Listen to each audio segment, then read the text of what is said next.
Kinilala ng PhilHealth SOC Sergeant ang mga naging katuwang nito sa pangalaga sa kalusugan ng publiko. Yan ang ulat ni Shahana Duerme Mangasar ng Philippine Information Agency SOC Sergeant.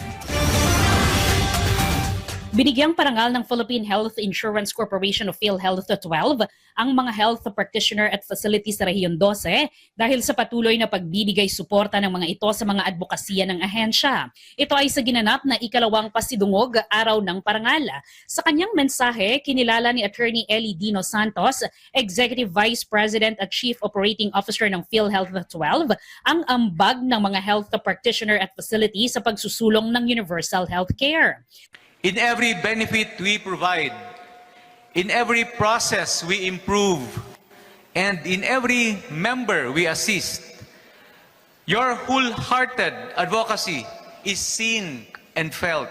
Samantala, nagpaabot naman ng pasasalamat sa PhilHealth si Dr. Eva Rabaya, ang Provincial Health Officer 2 ng Lalawigan ng Cotabato, sa parangal na iginawad sa ilang ospital at pasilidad pangkalusugan sa probinsya.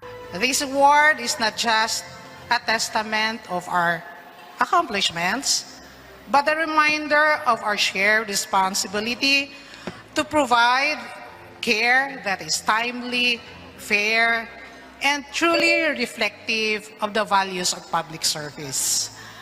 It is also reflects the dedication of our doctors, nurses, the administrative staff, all the frontline workers who work behind the scenes every single day.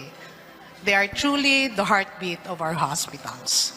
Maliban sa mga ospital, ginawaran din ng parangal ang mga katuwang na organisasyon sa pagpapatupad ng universal healthcare, maging ang mga ahensyang tumutulong sa paghahatid ng tamang impormasyon pagdating sa dekalidad na serbisyong pangkalusugan.